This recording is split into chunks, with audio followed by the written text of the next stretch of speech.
सपना अपनी माँ बबीता की इकलौती बेटी थी। बबीता भी सपना से बहुत प्यार करती थी, पर अब बबीता चाहती थी कि सपना की शादी हो जाए, पर सपना थी जो शादी करने को तैयार ही नहीं थी। सपना बेटा, अब हाँ भी कर दे। अगर तूने खुद पसंद रखा है किसी को तो वो भी बता दे। आखिर कब तक तू शादी नहीं करेगी? आखिर तेरी प्रॉब्लम ही क्या है? तू शादी क्यों नहीं करना चाहती है? माँ, मुझे शादी से दिक्कत नहीं है, पर मैं आपको छोड़कर कहीं नहीं जाना चाहती। मेरे अलावा आपका है ही कौन? आप इतने इतने बड़े घर में अकेली कैसे रहोगी? सभी बेटियों को अपनी माँ की इसी तरह से चिंता होती है, पर इसका मतलब ये तो नहीं कि बेटियां माँ के पल्लू से बंध जाएं। एक ना एक दिन तो बेटियों को शादी करके अपने ससुराल जाना ही पड़ता है। माँ, मुझे ये रिवाज बिल्कुल पसंद नहीं। हमेशा लड़कियां ही क्यों विदा हो, कभी लड़के विदा क्यों नहीं होते? आप देखना, मैं आपके लिए घर जमाई ढूंढ कर लाऊंगी। इतना बोलकर सपना वहाँ से चली जाती है और बबीता सपना के इस हरकतों से परेशान हो जाती है। इस तरह से कुछ महीने बीत जाते हैं और एक दिन मॉल में सपना की मुलाकात दीपक से होती है। दीपक अपना पर्स घर पर ही भूल चुका था। उसके पास पेमेंट देने के लिए पैसे नहीं थे। ये देखकर सपना उसकी मदद करती है। थैंक यू, आपने मेरी इतनी मदद की। आप मुझे अपना नंबर दे दीजिए, मैं आपके पैसे आपको लौटा दूंगा। कोई बात नहीं, अब आपके पास पैसे हो तब दे देना, ये मेरा नंबर है। वैसे कोई मजबूरी है क्या आपके पास जो आपके पास पैसे नहीं है? अरे नहीं नहीं, आपने तो गलत ही समझ लिया। मैं कोई गरीब घर से नहीं हूँ। हमारा अपना खुद का बिजनेस है, पर मुझे काम करना पसंद नहीं, इसलिए माँ ने आज मार मार कर मुझे मॉल भेजा सामान लाने के लिए। पर इन सब चक्करों में मैं अपना पर्स घर पर ही भूल गया। ओह माय गॉड इसका मतलब आप गरीब नहीं, कामचोर है। मुझे कामचोर इंसान रत्ती भर भी नहीं पसंद। आप मुझे फिर गलत समझ रही हैं। मैंने कहा ना, हमारा खुद का बिजनेस है। हमारे से मेरा मतलब था मेरा बिजनेस। मैं और मेरी माँ घर में अकेले रहते हैं। मेरी माँ काफी बीमार है, वो काम नहीं कर सकती, इसलिए मैंने घर में नौकर रखे। पर माँ को नौकर पसंद नहीं, वो चाहती है कि मैं घर के काम भी करूँ। बस यही वजह है। दीपक से बात करते ही सपना उससे इम्प्रेस हो जाती है। अब इसी तरह से उन दोनों की मुलाकात होती है और देखते ही देखते वो दोनों एक दूसरे से प्यार करने लगते हैं। ऐसे ही एक दिन अचानक से दीपक की माँ की मौत हो जाती है और वो दुखी हो जाता है। दीपक, खुद को संभालो, दुखी मत हो। दुखी ना हो तो क्या करूं? मेरी माँ के अलावा मेरा इस दुनिया में कोई नहीं था, और अब मेरी माँ भी मुझे छोड़कर चली गई। सपना, तुम मुझे कभी छोड़कर मत जाना। अगर तुम भी चली गई तो मैं नहीं जी पाऊंगा। ये घर मुझे काटने को दौड़ता है। मेरा मन नहीं करता इस घर में अकेले रहने का। दीपक, मैं भी तुमसे प्यार करती हूँ। मैं तुम्हें छोड़कर कभी नहीं जाऊंगी। तुम मेरे घर चलो, ठीक नहीं लग रहे हो तुम। अब सपना दीपक को अपने घर ले जाती है और अपनी माँ को सारी बात बताती है। सपना की माँ को भी दीपक बहुत पसंद आता है और वो दीपक को दिलासा देने उसके पास जाती है।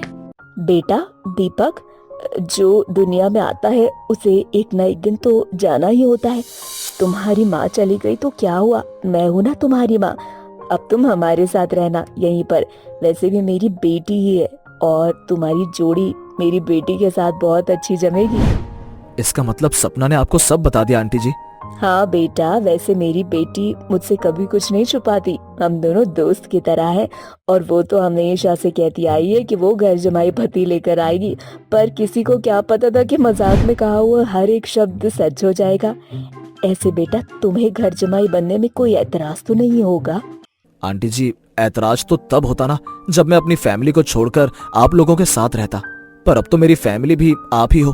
फिर भला मुझे किस बात का ऐतराज? मेरी जिंदगी में अब सपना के अलावा कोई नहीं है। उसकी खुशियों के लिए मैं कुछ भी कर सकता हूँ। इस तरह से दीपक घर जमाई बनने के लिए तैयार हो जाता है। बहुत जल्द बबीता सपना और दीपक की शादी करवा देती है। शादी के बाद दीपक अपना सारा सामान लेकर सपना के घर आ जाता है और अपना कारोबार भी सपना के घर से करता है। ऐसे ही एक दिन, वैसे मैंने सुना है जब से सर की माँ खत्म हुई है तब से वो अपनी बीवी के घर में रहते हैं। अरे बीवी नहीं, गर्लफ्रेंड। शादी तो उन्होंने अब करी है। वैसे पता नहीं लोग घर जमाई पति बनकर कैसे रह लेते हैं। अरे माँ मर गई थी तो क्या अपनी बीवी और सास को अपने घर ले आता? अरे बीवी कैसे जाएगी? बेबी तो खुद चाहती है कि उसका पति घर जमाई रहे। उसकी तो ऐसी ऐश है। जैसे जैसे ऑफिस के सभी लोगों को पता चलता है कि दीपक घर जमाई है, वो लोग बातें बनाने लगते हैं। एक दिन दीपक अपने एम्प्लॉइज की सारी बातें सुन लेता है, पर वो चाहकर भी कुछ नहीं कर पाता। उदास दीपक घर जाता है, जहाँ वो देखता है कि अब तक घर में खाना नहीं बना। सपना, मुझे बहुत भूख लगी है, अब तक खाना तैयार नहीं हुआ क्या?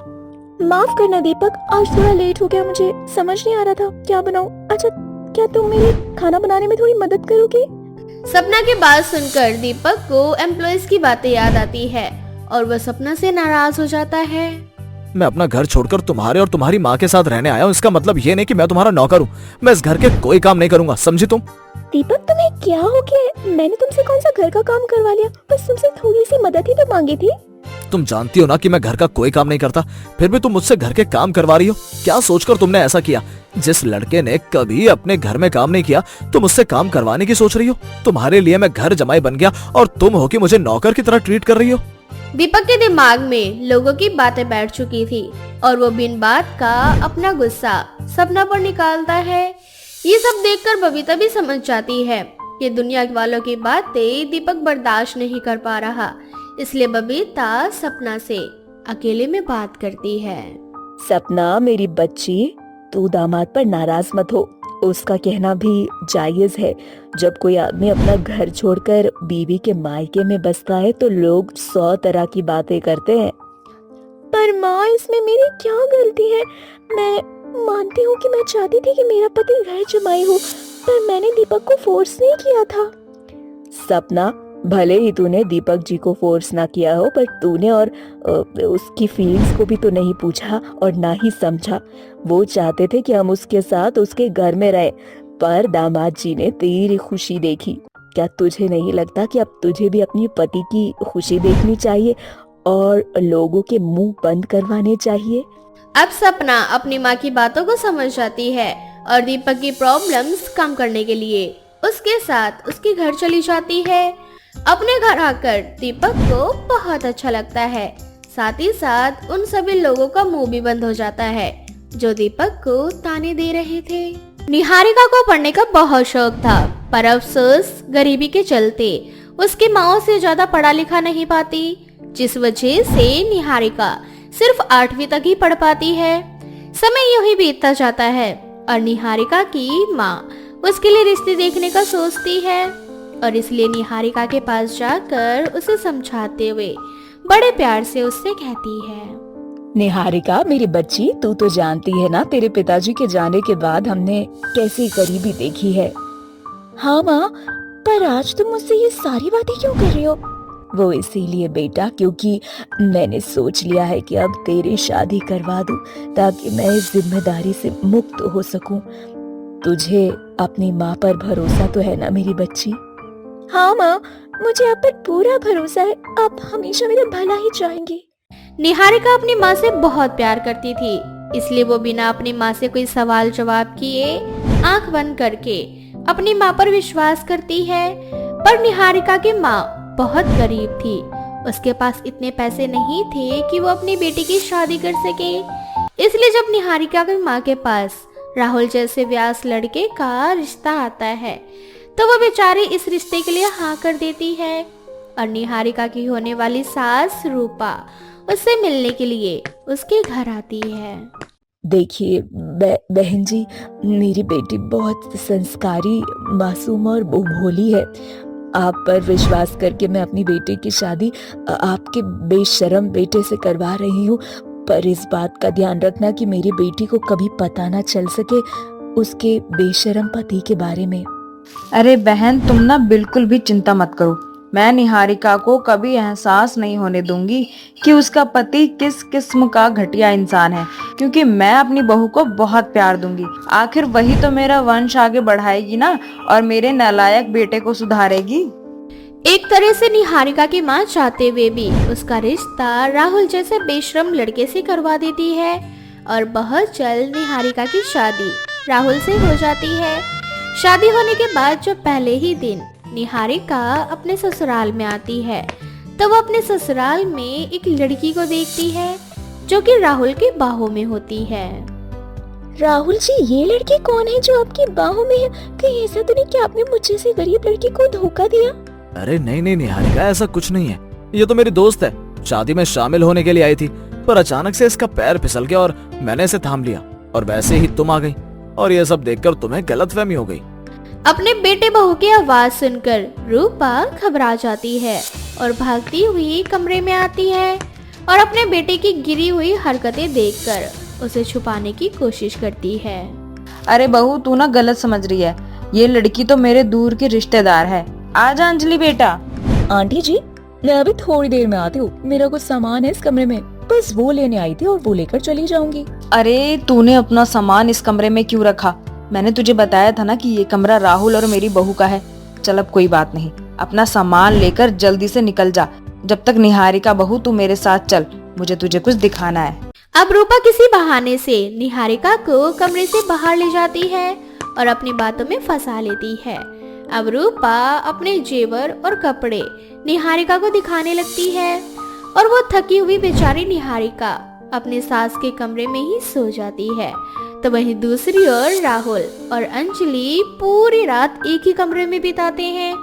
अब ऐसे ही समय गुजरता है और एक दिन खाने की टेबल पर राहुल और अंजलि एक साथ बैठकर खाना खा रहे होते हैं।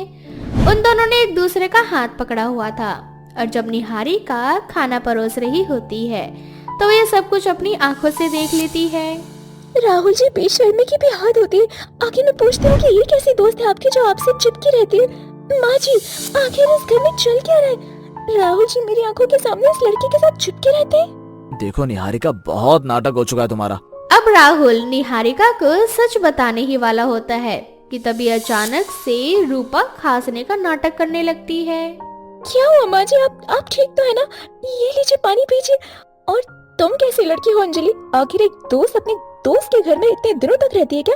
हमारी शादी को 10 दिन हो चुके हैं। अब तुम्हें अपने घर चले जाना चाहिए।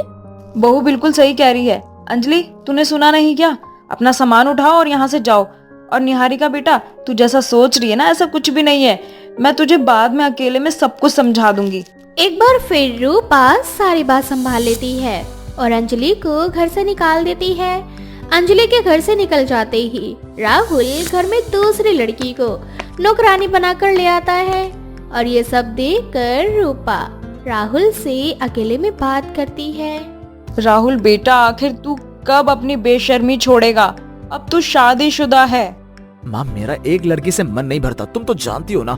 और ये सब तुम्हारी गलती है जो तुम उस गरीब लड़की को घर में लेकर आई। रूपा के समझाने पर भी राहुल नहीं मानता और ना ही अपनी हरकतों से बाज आता है। अब राहुल जब भी खुद को अकेला देखता है तो वो उस लड़की के करीब जाता है। ऐसे ही एक दिन निहारिका सब्जी लेने बाहर गई होती है और इसी बीच राहुल उस लड़की को अपने कमरे में ले जाता है। वो दोनों हंस-हंस के बातें कर रहे होते हैं कि तभी वहाँ अचानक से निहारिका आ जाती है और अपने पति को नौकरानी के साथ बिस्तर में देख उसके होश उड़ जाते हैं। इसका मतलब मेरा शक सही था। बेशर्मी की हद होती है राहुल जी। अब आपकी शादी हो गई, अब तो लड़कीबाजी छोड़ दीजिए। देखो निहारिका, मैं तुम्हें छोड़ सकता हूँ पर लड़कीबाजी नहीं, क्योंकि मैं एक लड़की के साथ अपनी जिंदगी नहीं बिता सकता। और वैसे भी ये सब तुम्हारी माँ जानती थी, फिर भी उन्होंने तुम्हारी शादी मुझसे करवाई थी, क्योंकि तुम जैसी गरीब घर की लड़कियों की माँ के पास इतने पैसे नहीं होते कि वो अपनी बेटी की शादी करवा सके। और मेरी माँ ने तुम्हारी माँ को पैसे दिए थे, समझी? इसलिए अपना मुंह बंद करो और अपने काम से काम रखो। अब निहारिका को सारी सच्चाई पता चल जाती है। बेचारी निहारिका रोती हुई अपना सामान पैक करने लगती है, लेकिन तभी वहाँ रूपा आती है जो अपनी बहू को रोकने की कोशिश करती है, पर निहारिका नहीं रुकती और जाती हुई रूपा से कहती है, माँ जी, मेरी माँ ने आप पर विश्वास किया था। आप अपने बेटे को सुधार लेंगे और आपने मुझ पर विश्वास रखा कि मैं राहुल जी को सुधार दूंगी, पर मुझे राहुल जी पर विश्वास नहीं है कि वो सुधरेंगे। इसीलिए मैं यहाँ से जा रही हूँ। हो सके तो अपने बेशरम बेटे को खुद ही संभाल लेना। बहू ऐसा मत बोल, प्लीज मेरे लिए रुक जा इस घर में।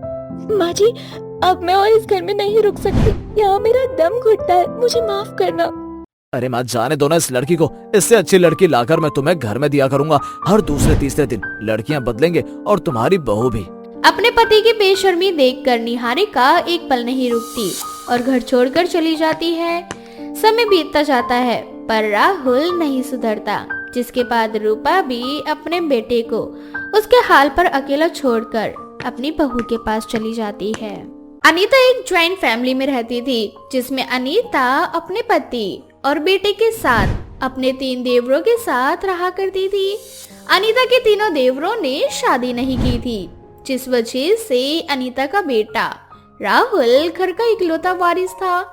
ऐसे ही एक दिन राहुल अपना आर्मी का एग्जाम देने के लिए जाता है।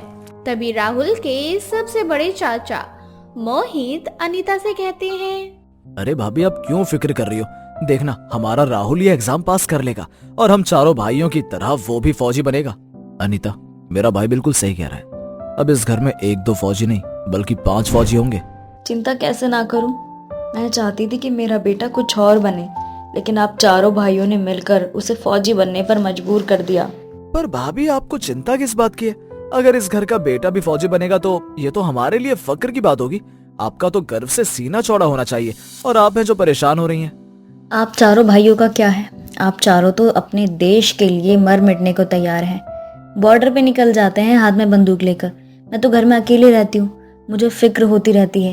एक भी रात ऐसी नहीं कि जब मैंने चैन की नींद ली हो। मेरा बेटा फौजी बनने जा रहा है। अब आप ही बताइए ना, कौन माँ चिंता नहीं करेगी?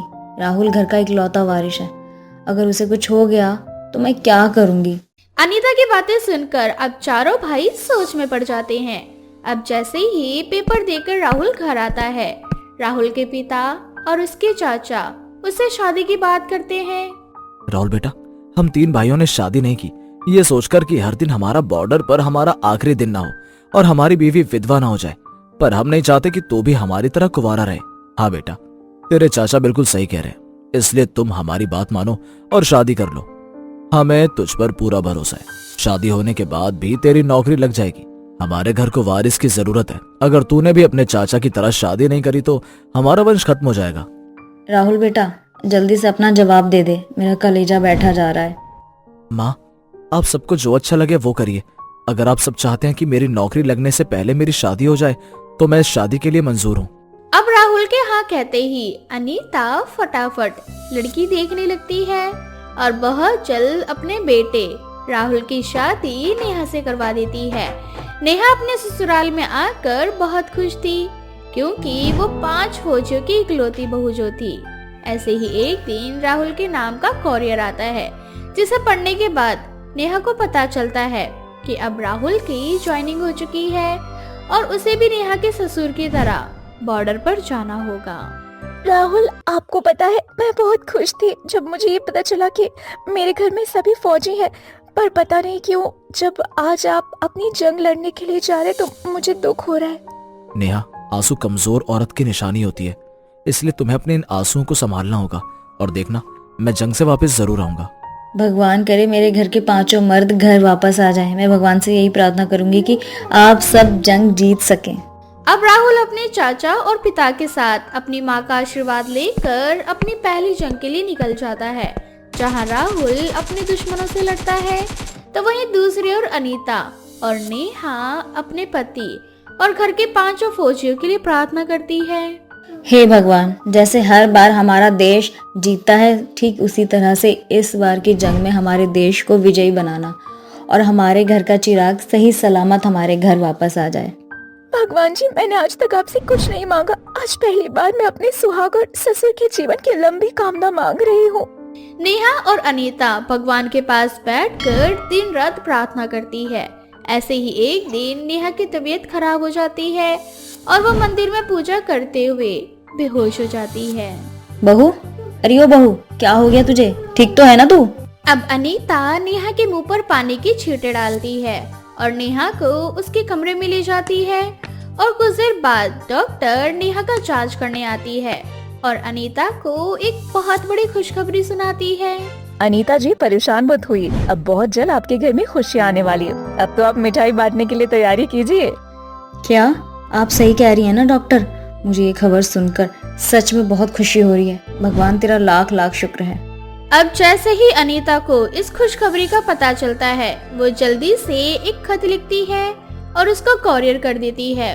कुछ दिनों बाद अनीता की चिट्ठी राहुल को मिलती है और जब उसे पता चलता है कि उसकी बीवी माँ बनने वाली है तो मानो जैसे उसकी खुशियों का ठिकाना ही नहीं रहता।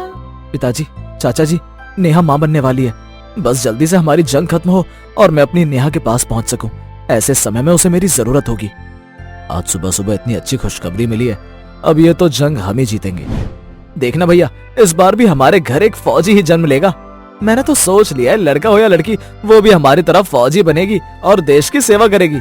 ये खुशखबरी सुनकर अब राहुल को विश्वास नहीं होता और वो दुगनी तेजी से और लगन के साथ इस जंग को लड़ता है। समय यूं ही बीतता जाता है और देखते ही देखते 9 महीने बीत जाते हैं और नेहा एक बहुत ही प्यारी सी बच्ची को जन्म देती है। अब जिस दिन नेहा अपनी बच्ची को जन्म देती है उसी दिन राहुल अपने पिता और चाचा के साथ घर आता है। भगवान ने मेरी सुन ली। आज मेरे घर में खुशियां ही खुशियां हैं। आप सब वापस आ गए और घर में लक्ष्मी आ गई। भाभी, हम सिर्फ अकेले इस बार नहीं आए हैं, अपनी रिटायरमेंट साथ लेकर आए हैं। अब हम चारों भाई घर में बैठकर अपनी पोती के साथ खेलेंगे और उसे फौजी बनने की ट्रेनिंग देंगे। क्यों भैया? नहीं, मेरी पोती आर्मी ज्वाइन नहीं करेगी। तुम सब जान हथेली में लेकर घूमते रहते हो और मैं नहीं चाहती कि मेरी पोती भी अपनी जान जोखिम में डाले। मैं माँ की बातों से सहमत हूँ। मैं चाहती हूँ मेरी बेटी देश के लिए सेवा करे, एक फौजी बनकर नहीं बल्कि एक डॉक्टर बनकर।